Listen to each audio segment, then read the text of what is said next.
৩৩ বছর ধরে নিরুদ্দেশ ছিলেন মোবারক হোসেন। তার সন্ধান না পেয়ে মৃত্যু সনদ তৈরি করেন পরিবারের সদস্যরা।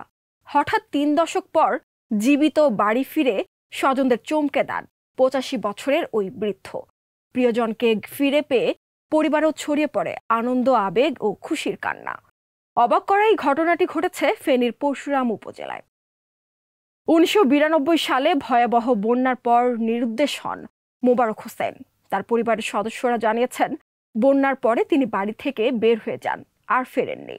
এরপর থেকে স্বজনরা মোবারককে ৩৩ বছর ধরে খুঁজেছেন, ব্যয় করেছেন অর্থ, তবুও মেলেনি তার হদিশ। দীর্ঘদিন কোনো সন্ধান না পাওয়ায় পরিবারের কাগজপত্র ও সম্পত্তি সংক্রান্ত জটিলতা মেটাতে বাধ্য হয়ে তার নামে মৃত্যু সনদ তৈরি করেন পরিবারের সদস্যরা। কয়েকদিন আগে ময়মনসিংহের গৌরীপুর উপজেলার রাজবাড়ী এলাকায় এক এনজিও কর্মীর মাধ্যমে সন্ধান মেলে মোবারকের। ওই কর্মী আগে পরশুরাম উপজেলায় এনজিওতে চাকরি করতেন, সেই সুবাদে চিনতেন মোবারককে। এভাবেই ৩৩ বছর পর খোঁজ মেলে বৃদ্ধ মোবারকের। পারিবারিক সূত্র জানায়, মোবারক হোসেনের ২ সংসার।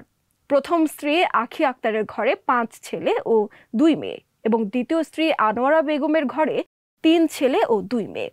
পরে ময়মনসিংহে তিনি তৃতীয় বিয়ে করলেও সেই ঘরে কোনো সন্তান নেই। বয়সের ভারে নুজো মোবারক বিভিন্ন রোগে আক্রান্ত, তার চিকিৎসা চলছে।